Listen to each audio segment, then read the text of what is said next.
I humbly thought that I would stand up here and tell you all about the company on the basis that we knew nothing about it, probably never heard of us. But actually I recognised a few people I've seen before, so forgive me. You can track how much actually we have moved on since last time I stood up and spoke. So I'm here to tell you about Vipera, and I hope I can share with you some of our enthusiasm for what we do.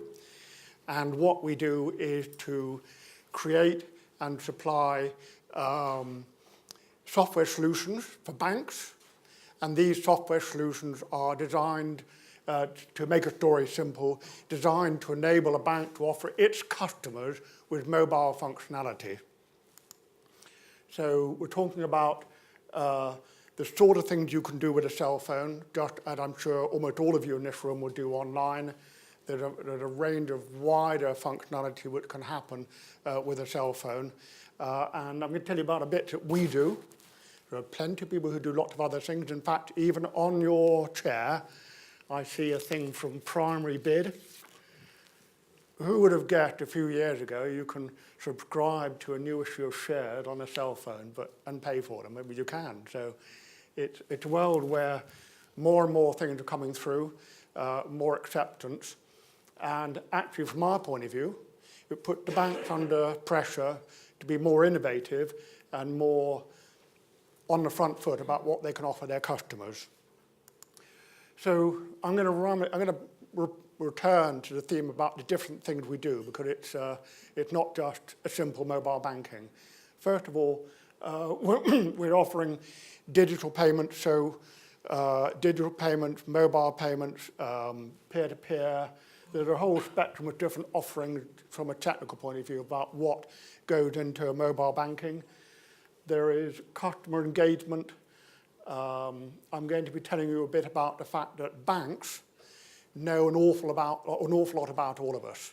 They know what our spending patterns are. They know where we spend, how much we spend. And so we are creating and providing to banks with some functionality and systems which enable them to leverage that to their advantage, and actually to the customer's advantage, because with all these things, customers can opt out, and if they opt out, they've got nowhere. Number 3, we talk about I'm sorry about all the jargon here, user experience and user interface. When you have a mobile app on your cell phone and you open it up, what you see on the cell phone is just the tip of the iceberg. If you can imagine, there's a whole load of systems sitting on servers behind firewalls. It's only a very small part of what you, the end customer, sees, but it's a very important part. The look and feel has to be nice. It has to work, and it needs to be completely intuitive about what you do next to make it work. So that's a valuable part of what we do. And then lastly, we have a squad of guys who specialize in very large databases and data analytics. So where do we do this? We actually, as you can imagine, if you start out as a small company and you're trying to sell to banks, it's not very easy. It's not an easy sell to ask the bank to entrust you, a small company, with access to their back office systems. So we actually, way back when we're going back 10 years ago now, I exaggerate, almost 10 years, we started off in the Middle East. Why the Middle East? Well, first of all, because a lot of countries there, they don't have the same infrastructure of branches that we would have in the United Kingdom. So there's much more incentive for banks there to be offering customers other ways of accessing bank functions, and mobile obviously is one of them. And so we have a range of customers there. National Bank of Raja, Commercial Bank, Ingata, Al Masraf, Mashrek. A lot of these, by the way, most of these banks, you probably haven't heard of. Well, first of all, because they're not in the United Kingdom. We don't have customers in the United Kingdom. We actually only 2 weeks ago took on our first UK salesman, so we don't have a UK presence. But we started in the Middle East. Mashrek itself, actually, if you've been there, you'll see the name in branches, because they are probably the biggest retail bank in Dubai. So they're quite a large bank in that sense. And then we've got some customers in Thailand, actually, so in Asia, and then we're building up our customer base in Europe. And I'm going to elaborate a bit about some of those customers by talking about use cases. America, we haven't really got going in there. We simply have to prioritize how we spend our time. But we find, I'll elaborate on why we're there and other places. I want to re-elaborate a bit about what the product offering is and who takes them, because I think it's of interest to you to know a bit more about our business model. So in dark blue, we've got our original product offering, which is, pardon me, I'm going a bit hoarse really. Our original product offering, which is sold on the whole in a traditional manner. That is to say, you're selling a bank a software license, they will pay you to deploy it, and then there'll be support and maintenance revenue thereafter. And that's a fairly traditional model. And actually within the bank, the customer is typically the IT department. They've been ordered to go and get mobile functionality, and the IT department will come in to someone like us and get us to do it. So that's that in dark blue. By the way, as we go along this functionality, it all sits on a common software platform, which we call Motif. And the advantage of this platform, we think, is the fact that, first of all, from a customer point of view, you can jump onto that platform at anywhere along this journey of what products and services you take. You can jump on at light blue and go back to dark blue, or vice versa. The other, from a technology point of view, the advantage of using a platform like we have is that it's much easier to deploy an additional service. Once you've got the system platform installed, to add new systems, new functionality is much easier, or indeed to swap it out for an upgrade or something else. Light blue is all about functionality for credit cards. So the two major scheme operators are Visa and MasterCard. We deal with both, and they have a vested interest in making it as easy as possible for you, the end user, to be using your card in new and innovative ways. And so we are providing banks with that sort of functionality. I'm going to elaborate on that, but the point for this screen is that the business model is much more, sorry, I'm echoing for some reason. The business model is much more that you're going to be charging the bank on a per user, per annum basis. So there's nothing up front terribly, but it's recurring revenue going forward. And I distinguish, obviously, because as investors you're keen to know about what recurring revenue we have. I would describe us as having three different kinds of recurring revenue. There's obviously support and maintenance. There is the software as a service, the per user fees, and then the third one is in customer engagement revenue. Customer engagement is where we are helping banks to leverage their databases. We're helping actually also retailers leverage what they know about their customers. And it's a slightly more complicated thing to explain, so I'm going to explain that when I come to some use cases. The one thing that I will say, in addition to all of those business models, if you like, is that we have a very large amount of what I call repeat revenue. That is to say, a customer has taken something from us, and then they come back later and say, can you add on more? Can you add on another functionality?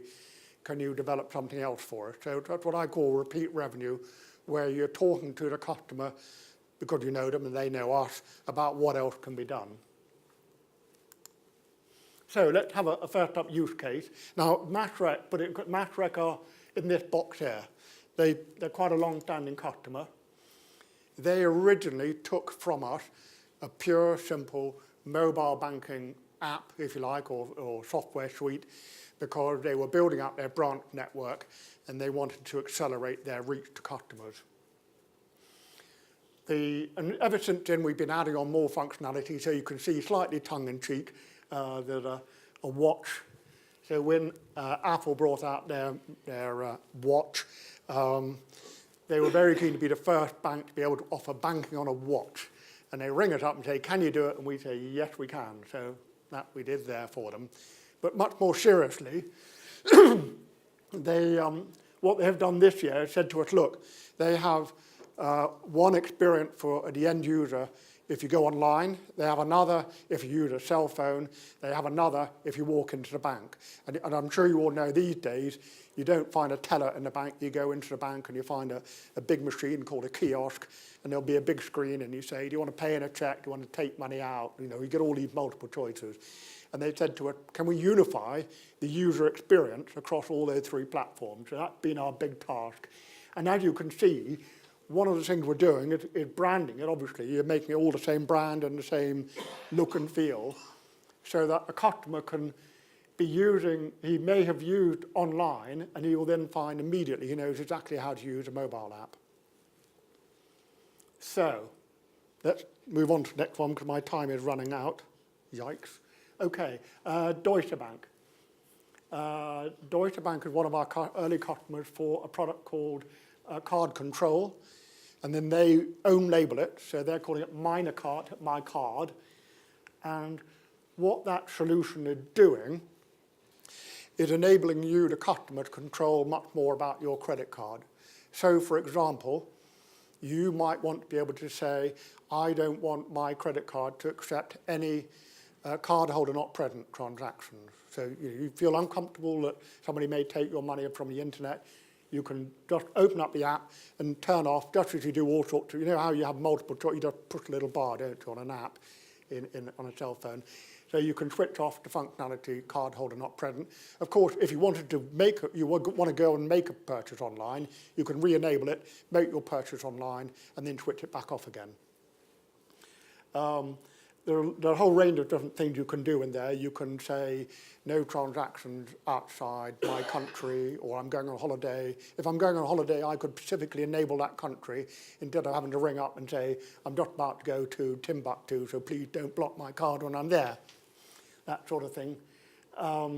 It could be even the case that you've been out to a Christmas party, you've forgotten your card somewhere, you've no idea whether you've lost it or whether you left it behind. Well, you can get your cell phone out and just disable it until you find it. So, that is one happy customer. Let's move on to another one. Okay, so Cedar Bay. Now I'm going to talk a bit more about, well, actually they're more in this area, although they take some of that, they're more in the light blue area. And what Cedar are doing, they're a customer in Italy. In Italy, you do not, like we do, you do not tend to pay your utility bill by direct debit. Italians like to say, no, I'm going to pay when I feel like it. And they like to go into, either, write out a check, or Cecil is a company which has 45,000 kiosks or in-store shops, and people can go in there, they can buy the gambling cards, a bit like Camelot in this country.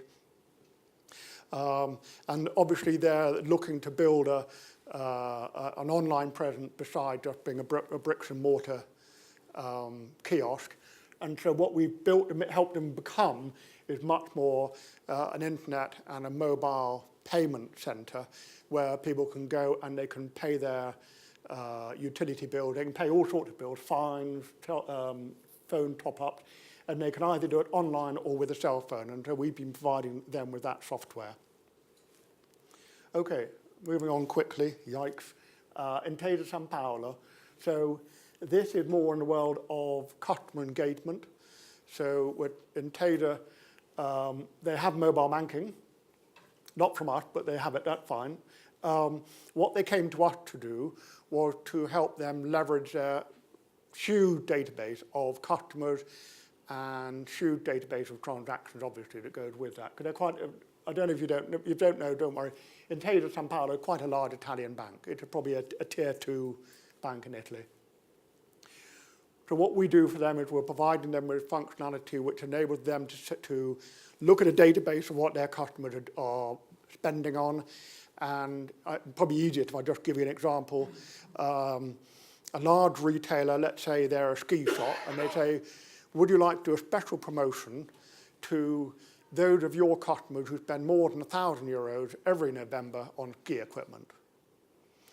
So that's quite a specific brief, but our database can work on that and enable that to be sieved through, and you have a very, very targeted offer going out to those customers.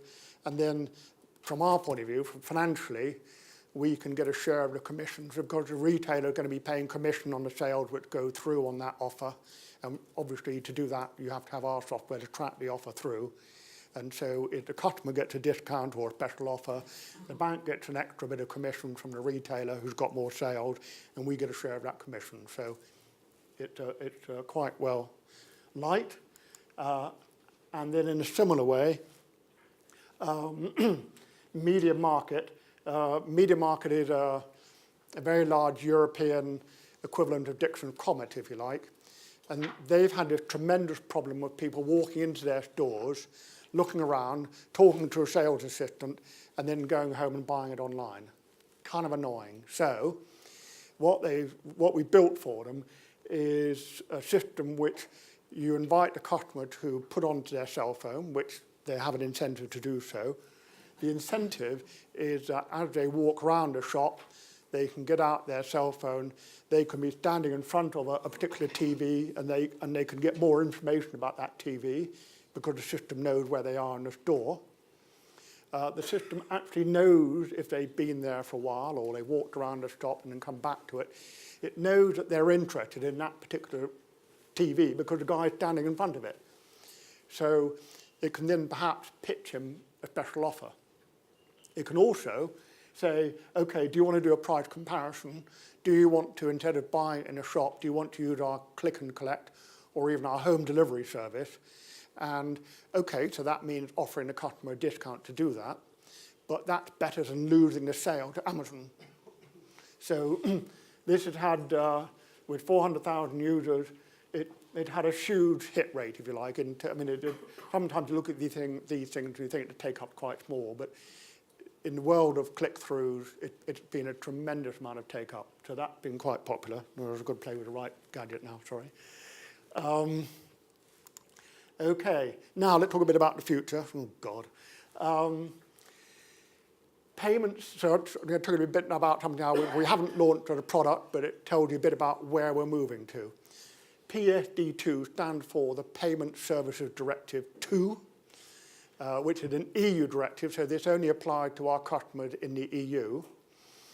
And what this directive says is that banks have to do much more work to open up to you, the end user, what you can do with your bank account. And in particular, it's migrating your relationship with the bank from this situation to that. So what are the two situations? Number one is today, you deal with the bank, you, the user, deal with the bank directly. It might be with an app, it might be online, it might be going into a kiosk. That's a one-to-one relationship. In future, you, the end user, will be able to say to the bank, I want to be able to use somebody else's services and allow them or empower them to use my bank account. Now, that might sound a bit strange. I think the only live example you can perhaps relate to today is a direct debit, where you might say to John Lewis, yes, you can pay, you can just, I'll pay for my John Lewis card by direct debit, and you can take the money out. So what you're actually doing there is empowering a third party to take money out of your bank account at a very simple level. What this is doing is completely opening that up, that whole idea about what you allow somebody else to do. It's not just about payments, it's also about information.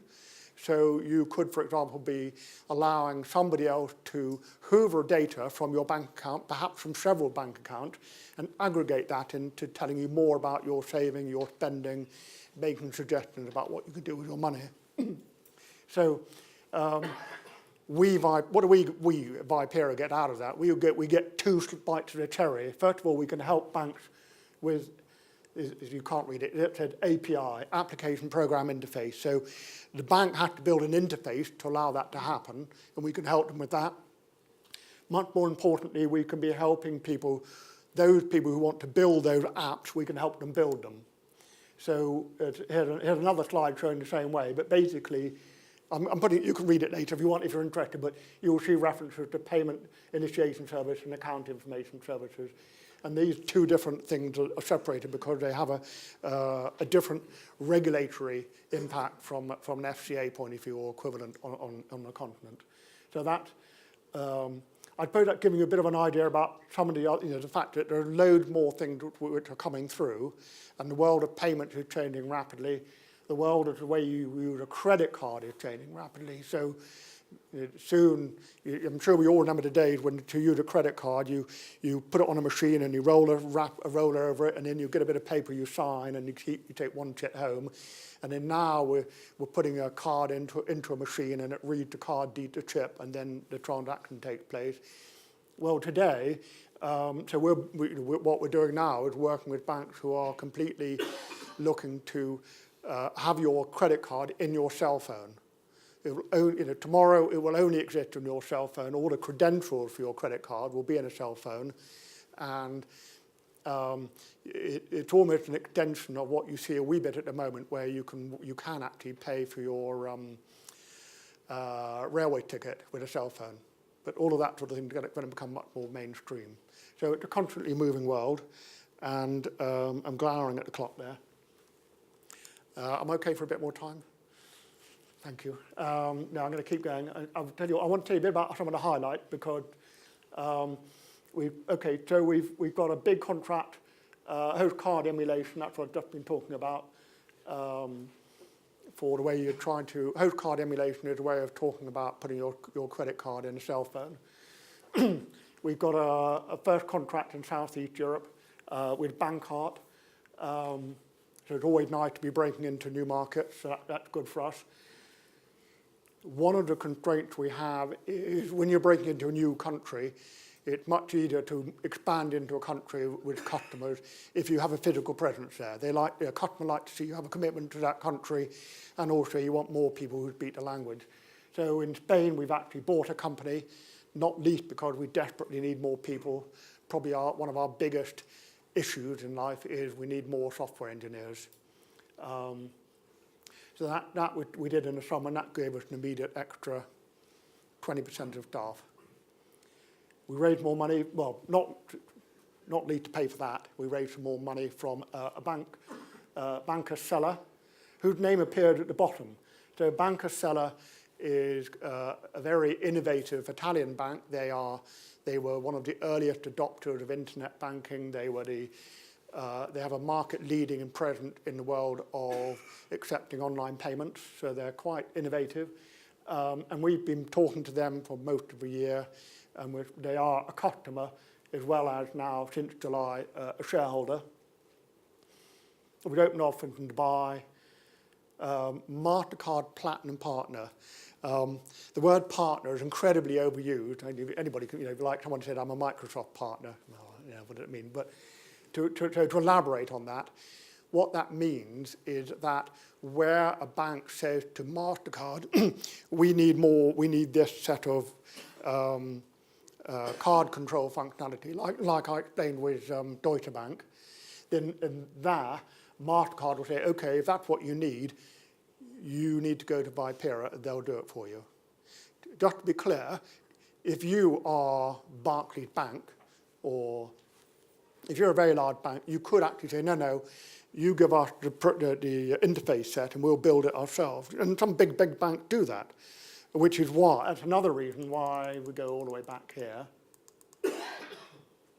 You'll see most of these, with the exception of Deutsche and Santander, most of these are what you would describe as tier 2 and tier 3 banks, because they don't have the massive resources to deploy their own IT solutions. It's much more cost effective for them to come to someone like us. Where are we? Okay, and we had an expansion of the take up at Thai Bank. That comment perhaps is more aimed at existing shareholders who will remember that we sold to this bank in the past. It's the take-up of customers have been so much more than they ever expected. And we were kind of budgeting to have that revenue this year, and it's just nice to have it come through as we planned. And it's nice to see the big take-up of customers.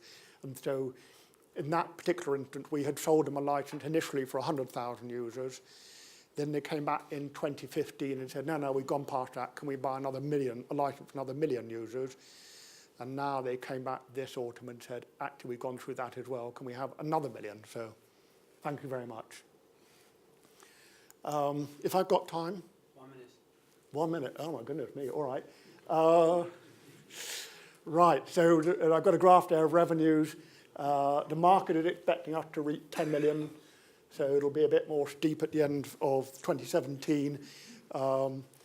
Actually, an awful lot of our revenue gets done in the last quarter. So it's quite hard to know exactly where you are until you've looked at exactly what got completed and became revenue recognizable. But anyway, there we go. And this is a bit of a split between license and project fees, consultancy, support and maintenance, per user fees. And you can see a lot of it is still license and project fees. I haven't split these two, although they are very interesting. The trouble is that the split between a license fee and a project fee can sometimes be artificial to suit the budget of the customer rather than the actuality. Right. There's a bit about the balance sheet. If I run out of time, you have to grab me afterwards. I guess the key message is intangible assets is our investment in infrastructure and software systems ourselves. Goodwill is a couple of acquisitions we've made. Cash is fine. In the first half year, this is H1, we did burn through cash. We'll burn through cash for the whole of the year, but our objective is to reach a break-even point in this year, 2017. Our objective is to reach a break-even at operating profit level anyway. And a bit about shareholders. I don't think that's so important. I need to use up somebody else's time. And a bit about our acquisition in Spain. Okay, I'm going to stop. You're glad? I'm being glad at. I'm sorry. So, thank you very much, Martin. We've got time probably for 1 or 2 questions if we have any. Gentlemen here at the front. Hi, Martin.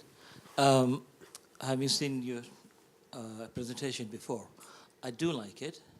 What is your resistance in the UK banks? Because I do like the idea that against fraud.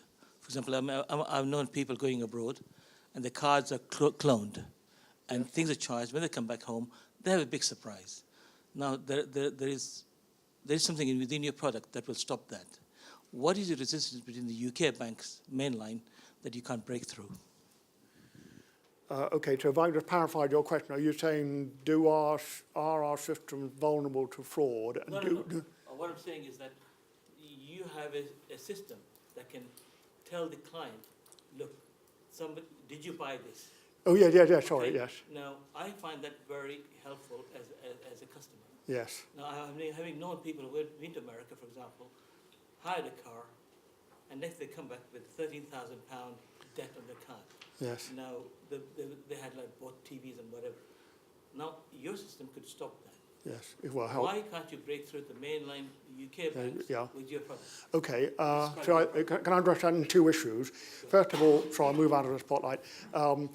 First of all, in terms of UK, or not UK, it's purely been a function of there are only so many hours in a day, and we may as well prioritise more doors which open more easily.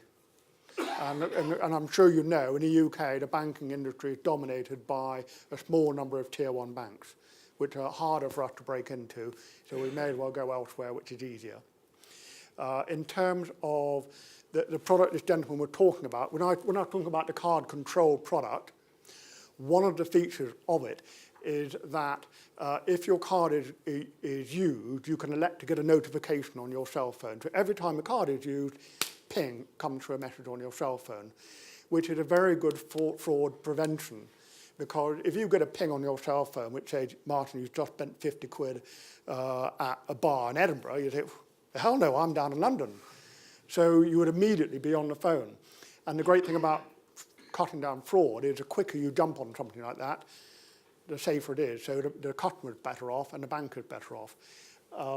So then going back to your question, it's another reason for people like MasterCard to want to work with us, because getting that sort of functionality into the wider customer base is in their interest as well as ours. Does that answer your question? Kind of? Kind of, but it would be nice to hear that you're making headways, because it is comforting. Yes. No, well, we are making headway. I mean, it is great. And of course, as you can imagine, if MasterCard said to a bank, you need that, go to see Vipera. That's a lot easier from us banging on the door of a bank that we don't know and saying, hello, we're little old us. And we are little. I mean, in the scheme of things, the total amount of capital we've raised ever is still just under 12.5 million euros, which, okay, it's a lot of money, but in the scheme of the banking world, it's peanuts. And therefore, it is really helpful when MasterCard, which is why we made that announcement, when MasterCard said, okay, we're going to make you a platinum partner, that is really helpful to us. I think we're probably going to... Are you sticking around for drinks afterwards, Martin? Yes. Okay, well, you're going to be popular man later. We need to move on to the next presentation. Martin, thank you very much indeed. Thank you.